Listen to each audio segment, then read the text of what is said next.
Abra a sua Bíblia no livro de Romanos.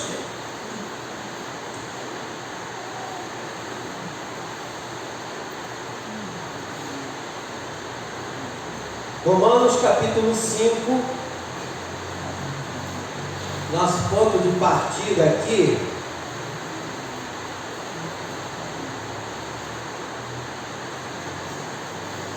é Romanos 5, versículo 10. Pode ficar de pé.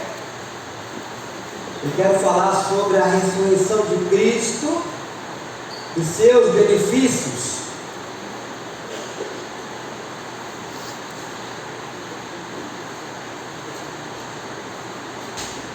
Você pode ler junto comigo esse versículo 10 do capítulo 5 de Romanos. Obrigado. Vamos lá. Porque se nós, quando inimigos, fomos reconciliados com Deus mediante a morte do seu Filho, muito mais, estando já reconciliados, seremos salvos pela sua vida. Querido Deus, seja louvado e engrandecido por esse momento precioso, a qual, diante do teu altar, perante o Senhor, estamos aqui para ouvir e aprender da tua santa palavra. Fale aos nossos corações, Deus, nos ajudando na compreensão e no entendimento, e que não paire nenhuma dúvida sobre nós. Como algo do Senhor, eu peço essa ajuda também, que eu não venha acrescentar nada ou tirar qualquer coisa do que está escrito aqui, mas tudo que eu falar e fizer seja para a honra e glória do nome santo do nosso Senhor Jesus Cristo. Podem sentar.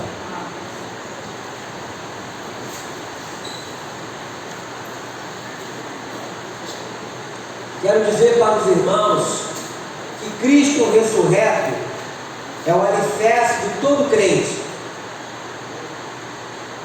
E é dele que vem benefícios que fazem de nós um cristão. E quais esses benefícios? Primeiro, a igreja. Nós somos a igreja de Cristo. E Ele nos trouxe essa libertação para que pudéssemos ser inseridos nessa igreja.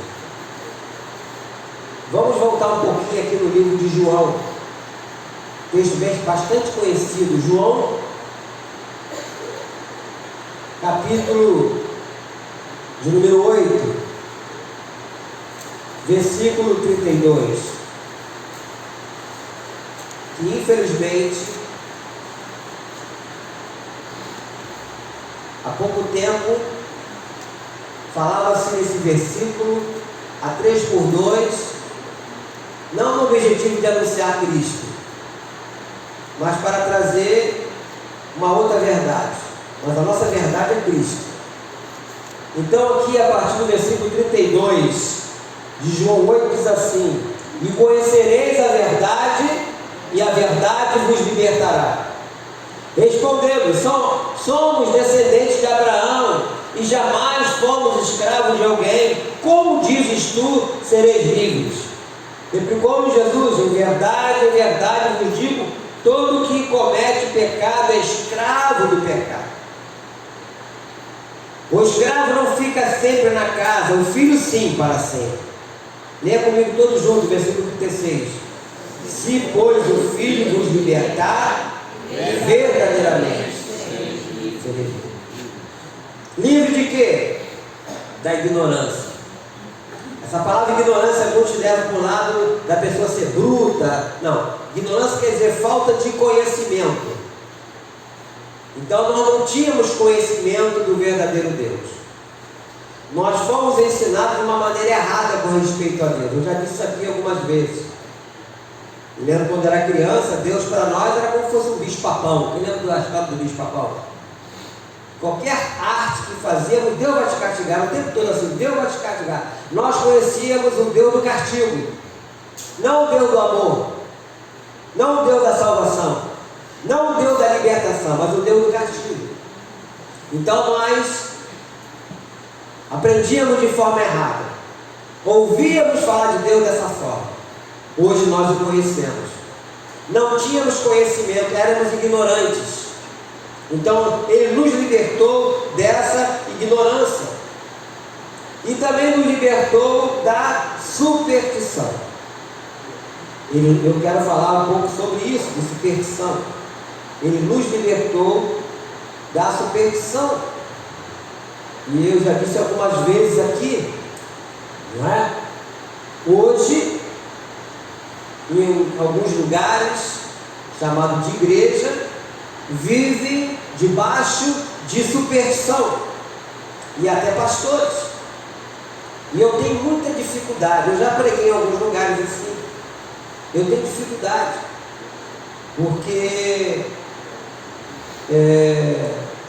o próprio Senhor Deus, o próprio Senhor Jesus Cristo,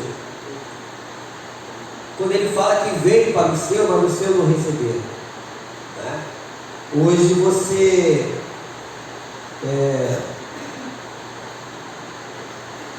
vê no nível de superstição, não somente no sentido de trazer coisas que já eram para ser jogadas fora lá atrás, onde as pessoas serviam aquelas entidades, trazem para dentro da igreja. Mas existe aqueles também que é movido por superstição judaica. Eu quero dizer mais uma vez, não tem nada a ver com o judeu. Nós não somos judeus. O judaísmo é uma religião. Nós somos cristãos. E o judeu sem Cristo vai para o inferno. Se ele não se render a Cristo, ele vai para o inferno. Eu estava meditando na mensagem, e Deus me fez lembrar de uma passagem que eu queria que você abrisse em Mateus. Mateus capítulo de número 23, no versículo de número 37.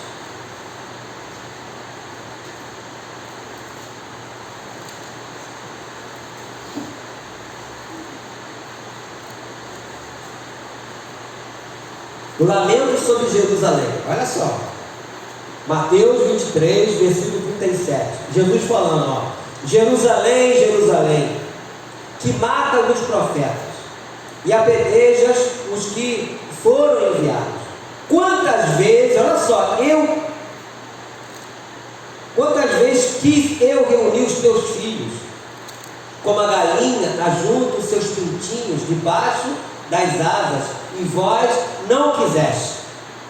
Eis que a vossa casa vos ficará deserta. Declaro-vos, pois, que desde agora já não me vereis, até que venhais a dizer, bendito que veio em nome do Senhor.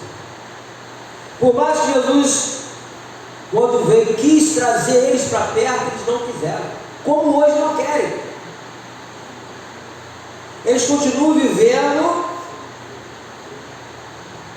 a lei mosaica, estão aguardando o Cristo ainda, o Messias, que já veio, só que voltará, não mais como Salvador, mas como juiz. Aí será tarde demais. Então, como eu falei, eu tenho dificuldade de ver lugares supersticiosos e vendem coisas que trazem lá de Israel caríssimo. E as pessoas têm que botar aqui dentro de casa, pendurar não sei aonde, de superstição. Por que a nossa cruz é vazia? Porque Jesus não está mais pendurado na cruz. Esse é o símbolo de cristão, mas tem igreja que diz que a cruz é símbolo de maldição. Não, não! É símbolo de salvação. Porque foi na cruz que Ele morreu por nós. Foi na cruz que Ele deu a última palavra. Está consumado. Então nos libertou da ignorância, da superstição e da idolatria. Nós éramos idólatras, e hoje tem cristão ainda hoje dentro de igreja idólatra. Idolatra jogador, idolatra cantor gospel, idolatra um monte de coisa. Idolatra pastor. Porque pensam que a idolatria é só idolar uma imagem. Mas idolatra muita coisa. Símbolos judaicos idolatram isso. Se você fizer isso, se você botar isso na sua casa, se você estivesse pendurado ali.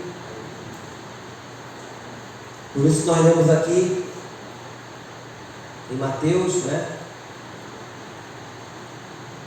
Se, pois, o Filho vos libertar, verdadeiramente sereis livres. Nós somos livres disso tudo, querido. Nós somos livres disso tudo.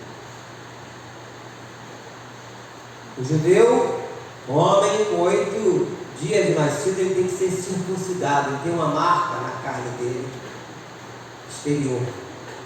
O cristão também tem uma marca. Sabia que você tem uma marca? No seu coração. A circuncisão do coração. Temos uma marca. Eu costumava dizer, antigamente, que eu trabalhava naquela região ali central do Brasil, e quando chega lá o trem de Japeri, de Nova Iguaçu, de Santa Cruz, né? Lá de Gramacho, aí desce aquela multidão, aquele mar de gente ali, saindo da central do Brasil, cada um em seus lugares, tomando ônibus, andando a pé. Naquela multidão que eu estava vendo ali, vai o meu servo. Ali está a minha serva.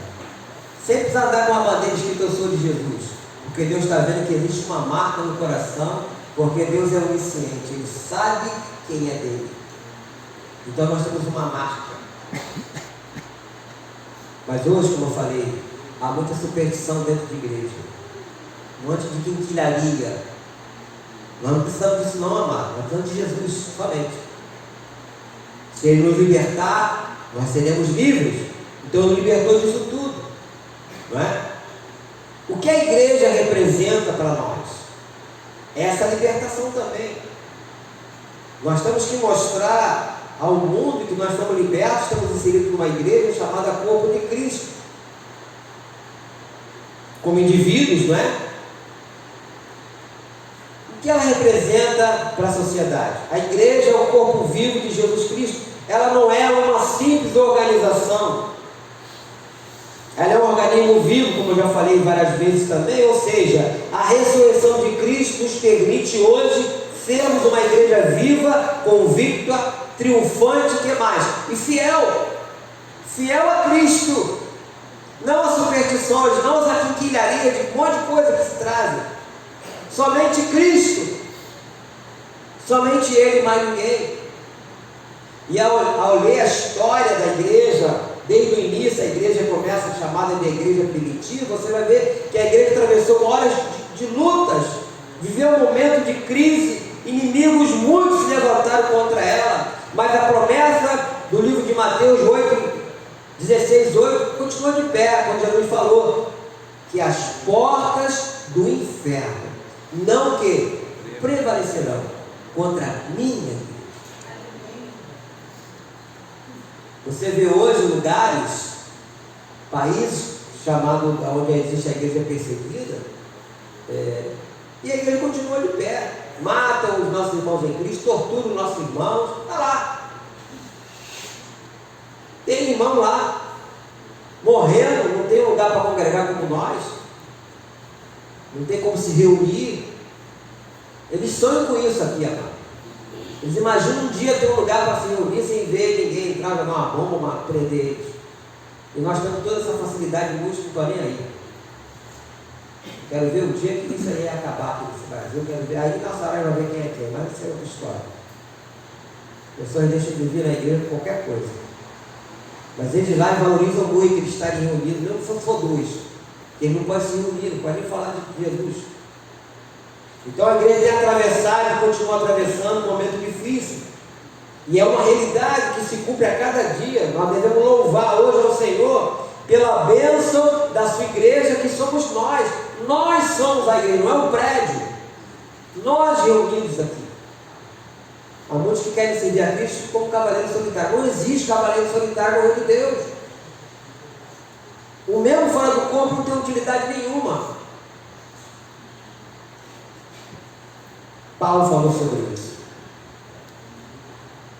Há um testemunho de um homem chamado Stalin Jones. Ele dizia o seguinte: eu amo a igreja e através e diante dos altares tenho achado a Cristo, e Cristo tem me achado. Com todas as suas falhas, a igreja de Cristo é a maior instituição de serviço que há no mundo. Tem muitos críticos, mas ninguém se revela melhor do que ela no trabalho de redenção do homem, de norte a sul, através de tempos, por toda parte, ela se empenha no trabalho de salvação e redenção das almas. Esse é o papel da igreja. Esse é o papel da igreja. E se nós estamos aqui, ó Deus, irmãos, foi porque fomos redimidos por Cristo. Alguém falou de Jesus para nós, alguém orou por mim, por você. Esse é o papel da igreja, de orarmos, de intercedermos. Por pior que seja a situação lá do seu esposo, do seu filho, da sua filha, ore por ele, não desista. Como dizem as irmãs aqui do Desperta Débora, mãe de joelhos, filho de pé. Filho de pé. Esse é o papel da igreja. Então a igreja tem uma grande relevância, não somente aqui no nosso país, mas em todo o mundo.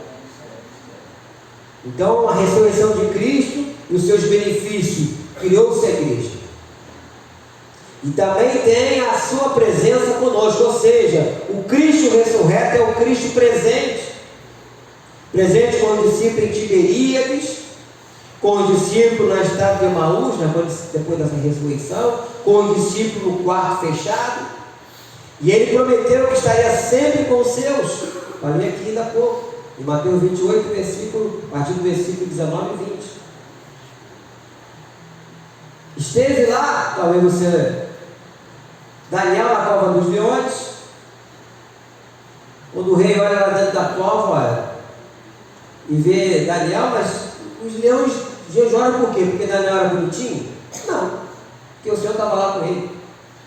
Tiveram que se curvar e jejuar naquele dia, naquele momento. Na fornalha acesa 7 vezes mais, com os amigos de Daniel, Sadraque, Mesaque e Abednego. Quando o rei olha lá dentro, olha, mandamos 3 homens beber no quarto, parece um Deus.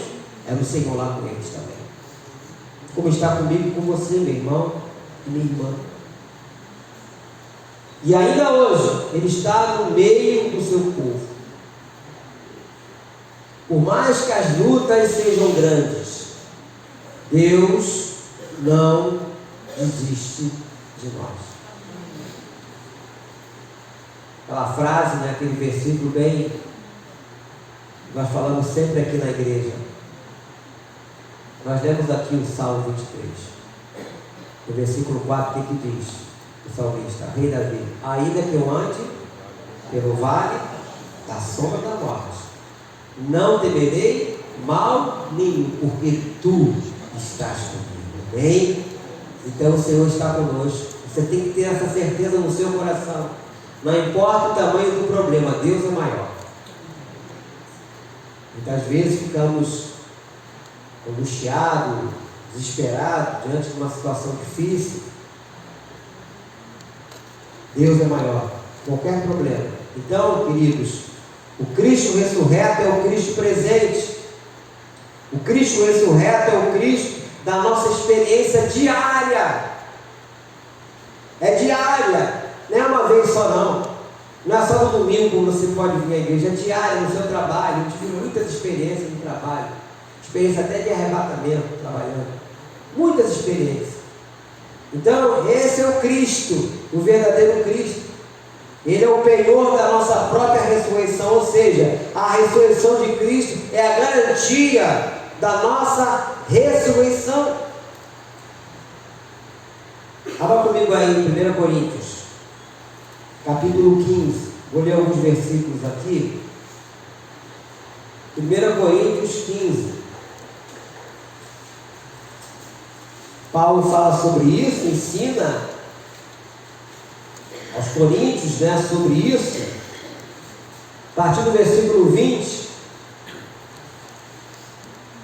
olha o que ele diz aqui, quando ele, o título aqui está em negrito da minha Bíblia, a Bíblia atualizada, Cristo, as primícias dos que dormem. Diz assim: mas de fato Cristo ressuscitou dentre os mortos, sendo Ele as primícias dos que dormem.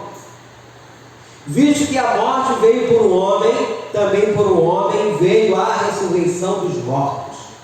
Porque assim como em Adão todos morrem, assim também todos serão vivificados em Cristo. Cada um, porém, por sua própria ordem. Cristo as primícias, depois dos que são de Cristo na sua vinda. Nós não podemos esquecer disso, jamais. Pula para o versículo de número 53.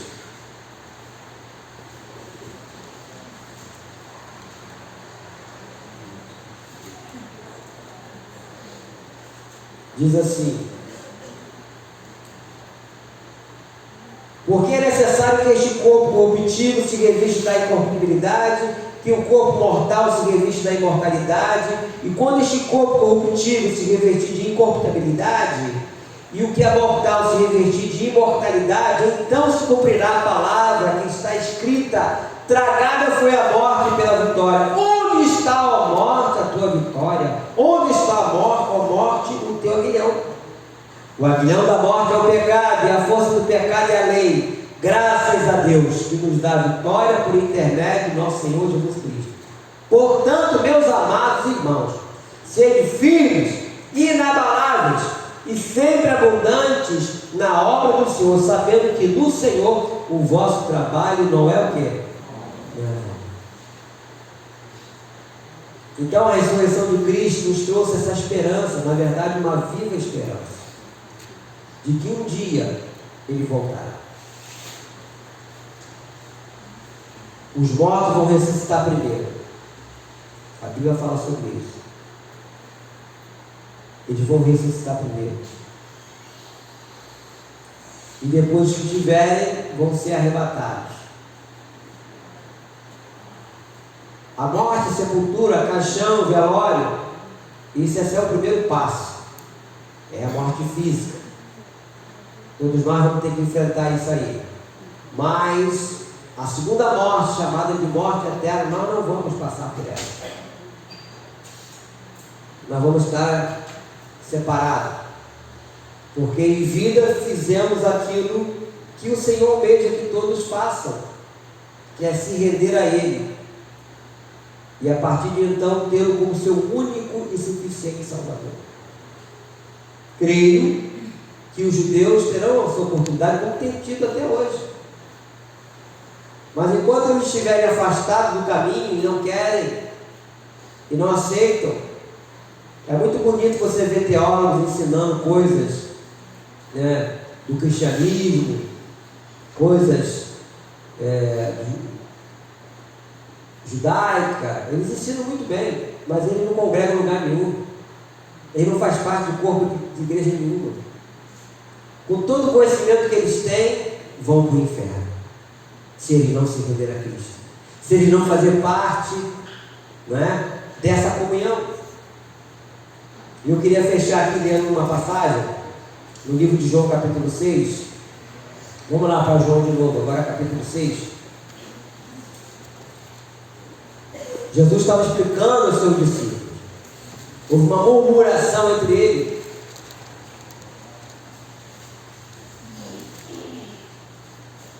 A partir do versículo 48. João capítulo 6, versículo 48. Diz assim: eu sou o pão da vida. Vossos pais comeram maná no deserto e morreram. Este é o pão que desce do céu, para que todo o que dele comer não pereça. Eu sou o pão vivo que desceu do céu.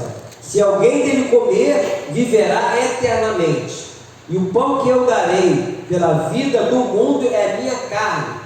Disputavam, pois, os judeus entre si, dizendo: como pode este dar-nos a comer a sua própria carne?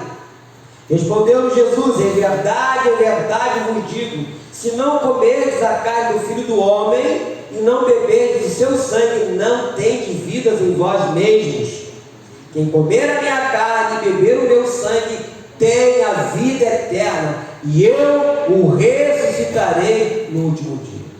Pois a minha carne é a verdadeira comida e o meu sangue é a verdadeira bebida. Quem comer a minha carne e beber o meu sangue permanece em mim e eu nele. Assim como o Pai que vive me enviou, igualmente eu vivo pelo Pai, também quem de mim se alimenta, por mim viverá. Este é o pão que desceu do céu, em nada semelhante àquele que os vossos pais comeram e contudo morreram. Quem comer este pão viverá eternamente. Essas coisas disse Jesus quando ensinava na sinagoga de Cafarnaum. Palavras espirituais. Então, como eu falei, o camarada é um teólogo, conhece muito a Bíblia, mas não faz parte de igreja nenhuma, não forma corpo de Cristo nenhum, não participa disso. Com todo o seu conhecimento, com todo o seu intelecto, com todo o seu PhD da vida, vai para o inferno. Porque pelo menos está escrito aqui. E já naquela época, alguns dos seus discípulos não queriam mais andar com Jesus. Achou aquilo que ele falou um absurdo. Olha o que diz ali no versículo 60. Muitos dos seus discípulos, tendo ouvido tais palavras, disseram: duro é este discurso, quem o pode ouvir? Mas Jesus, sabendo por si mesmo que eles murmuravam a respeito de suas palavras, interpelou: isto vos escandaliza? Que será, pois, se veis o Filho do Homem subir para o lugar onde primeiro estava? O Espírito é que vivifica, a carne para nada aproveita. As palavras que vos tenho dito são Espírito e são vida. Contudo, há descrentes entre vós, pois Jesus sabia desde o princípio quais eram os que não criam e quem o havia de trair. E prosseguiu: por causa disso é que vos tenho dito: ninguém poderá vir a mim se pelo Pai não lhe for concedido. À vista disso, muitos dos seus discípulos o abandonaram, olha só, e já não andavam com ele. Então perguntou Jesus aos 12: porventura quereis também vós outros retirados? Respondeu Simão Pedro: Senhor, para quem iremos? Tu tens as palavras da vida eterna.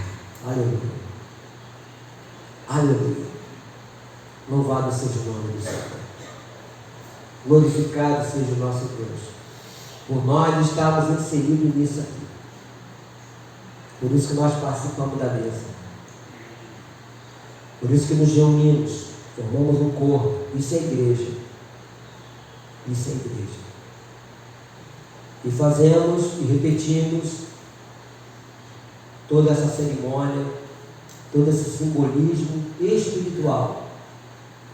O único símbolo vivo que Jesus deixou foi isso. Mas não.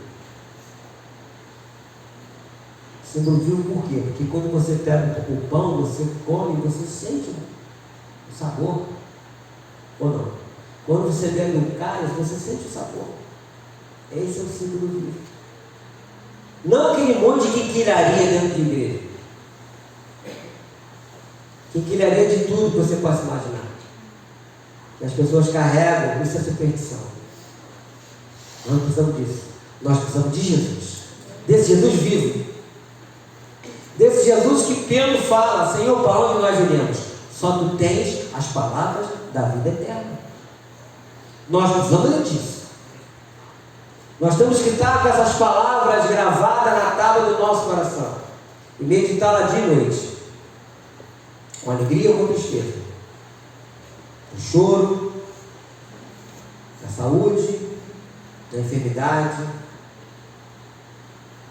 É muito salutar quando você vai visitar um irmão enfermo em casa ou no hospital e ele está no testemunho de Cristo.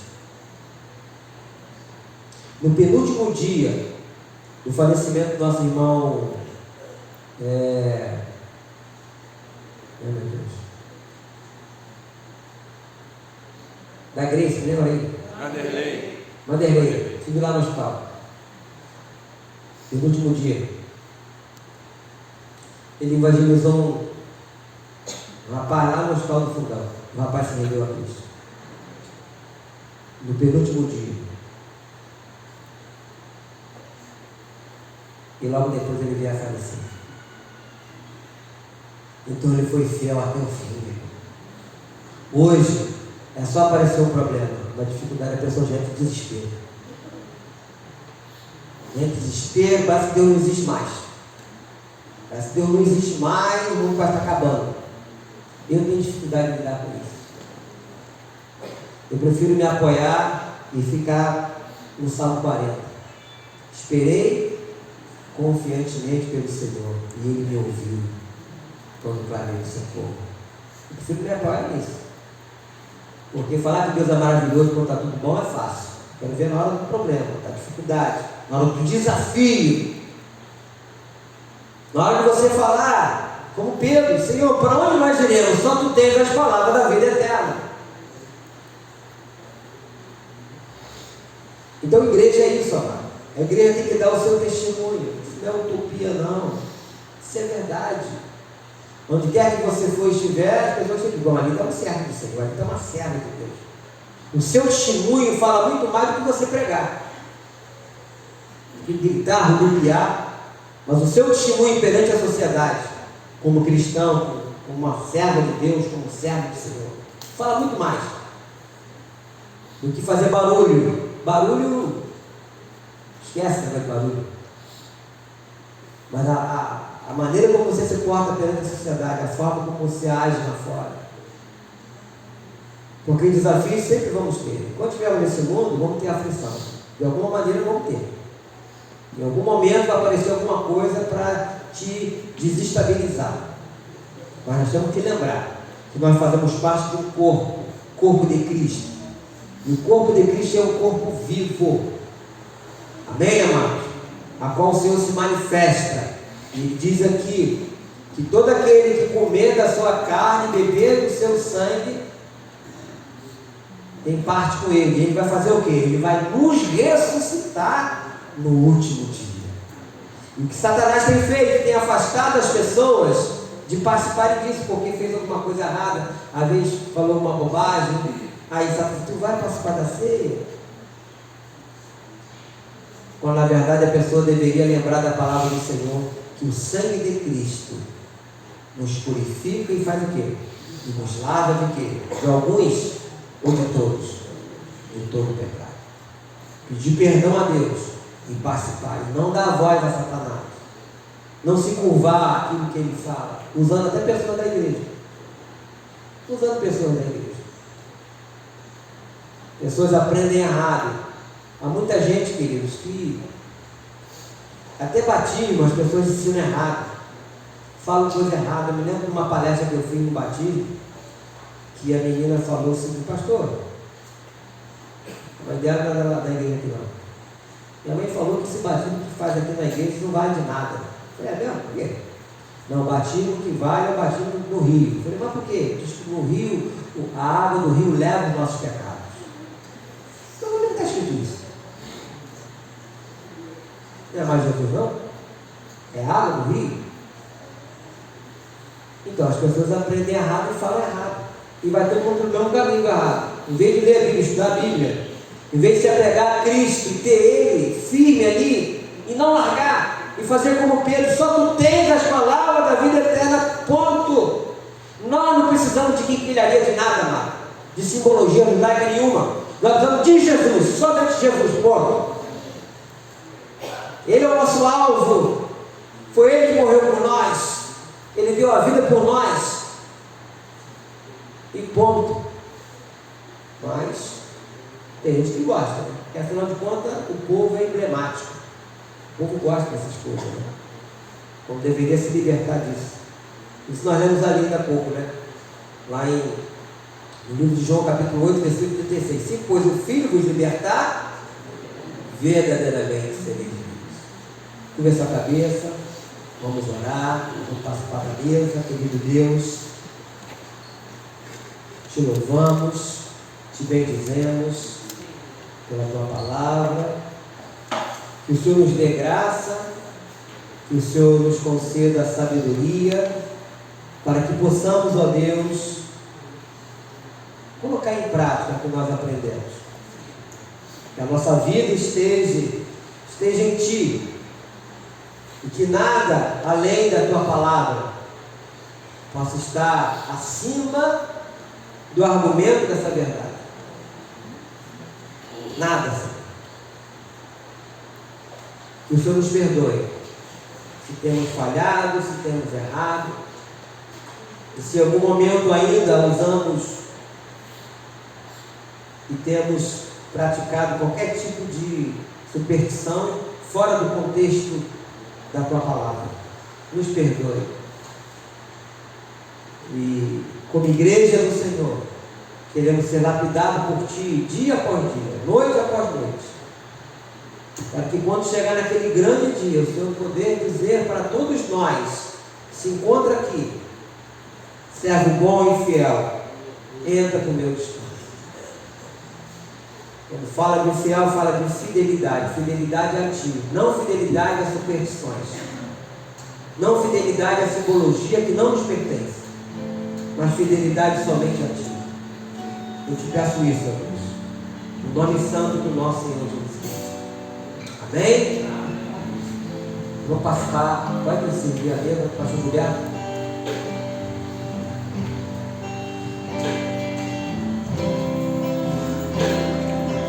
Yeah.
vez nós te agradecemos, Pai, por estarmos aqui reunidos à mesa para celebrarmos este ato tão importante em nossas vidas, que foi a entrega do seu Filho na cruz do Calvário, para nos salvar, ó Deus amado, da ira vindoura, apaziguando, ó Pai amado, toda a ira. Amém. Nos libertando, Deus amado, de todo o pecado, nos dando essa oportunidade de vida eterna, Deus.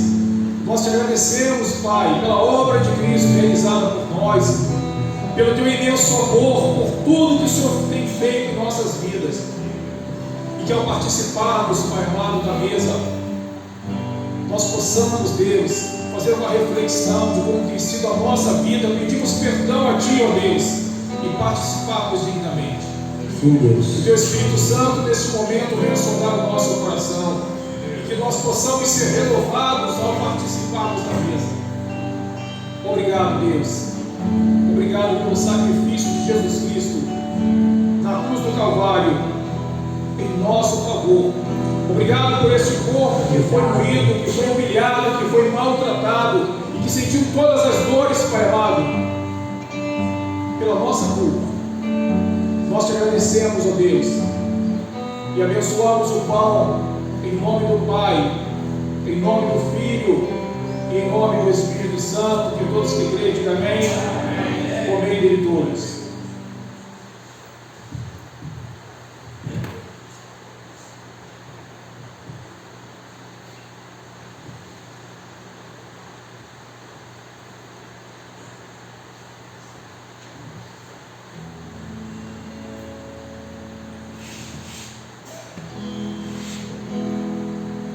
Obrigado, Jesus, por nos conceder esse privilégio de nos reunirmos, fazendo parte desse corpo de Cristo, estarmos inseridos nessas tuas promessas, como diz, que todo aquele que comer da tua carne e beber do teu sangue tem parte com o Senhor, e o Senhor vai nos ressuscitar no último dia. Essa é a nossa esperança, essa é a nossa expectativa. E os discípulos, meus irmãos, também tinham essa expectativa. Eles também tinham essa esperança. Eles acreditavam nas promessas do Senhor, nas verdades da Bíblia. A vida deles estava completamente inserida em todo o contexto que Jesus havia lhe ensinado. Nós estamos aqui exatamente para isso, estarmos inseridos nesse contexto. Toda a palavra do Senhor Jesus, dirigida a nós como nosso mestre maior. Esses homens chamados de apóstolos de Cristo morreram acreditando nessa verdade. Eu gostaria, juntamente com os irmãos, antes de tomarmos o cálice, de lermos juntos o credo apostólico, ou seja, aquilo que eles acreditavam, a verdade, toda a verdade bíblica. Você pode ler junto comigo. Creio em Deus Pai Todo-Poderoso, Criador do céu e da terra, e em Jesus Cristo, seu único Filho, nosso Senhor, o qual foi concebido por obra do Espírito Santo, nasceu da Virgem Maria, padeceu sob o poder de Pôncio Pilatos, foi crucificado, morto e sepultado, e ao terceiro dia ressurgiu dos mortos, e ao céu, está sentado à destra do Deus Pai Todo-Poderoso, de onde há de vir para julgar os vivos e os mortos. Creio no Espírito Santo, na Santa Igreja de Cristo, na comunhão dos santos, na ressurreição dos pecados, na remissão dos pecados, na ressurreição do corpo e na vida eterna. Amém. Glórias a Deus Pai Criador. Glórias a Deus Filho Salvador. Glórias ao Espírito Santo Santificador, os três em um formando a Trindade. Damos graças ao Senhor por esse momento, pelo sangue de Jesus que foi derramado na cruz. É este sangue que nos purifica e nos lava de todo pecado. Obrigado, Jesus, porque cada gota de sangue tinha um significado e tinha um propósito. Nós éramos o propósito, nós éramos o significado. Por isso que aqui estamos, alcançamos essa graça mediante a morte do Senhor. Por isso abençoamos o cálice, em nome do Pai, em nome do Filho e em nome do Espírito Santo. Bebamos dele todos. Diga graças a Deus. Fique de pé.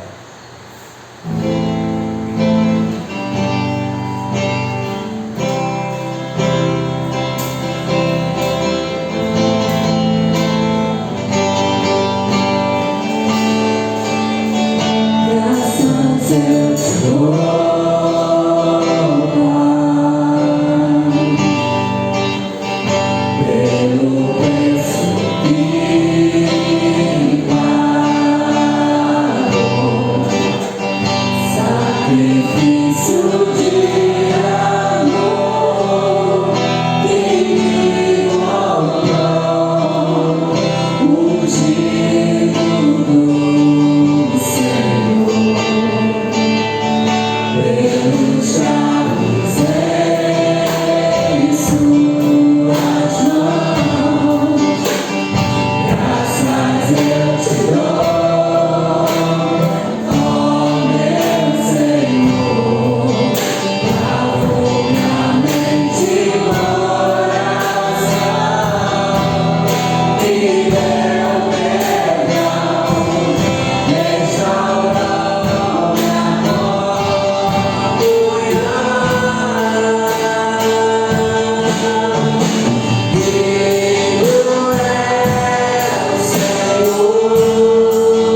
Obrigado porque a tumba ficou vazia. Tragada foi a morte pela vitória. E o Senhor nos diz que nós somos mais que vencedores em Cristo Jesus. Leva-nos em paz aos nossos lares, Deus. Conduza-nos, Senhor, com a tua paz, proteção e segurança. Logo mais à noite estejamos novamente aqui para cultuar o teu nome. Nosso negócio é com o Senhor. Sim, Deus. E que Deus Pai, Deus Filho, Deus Espírito Santo, meu irmão, minha irmã, te abençoe, te guarde, te dê a paz. Amém? Bom dia, um bom almoço, que Deus nos abençoe rica e abundantemente. Não se esqueça que Deus é bom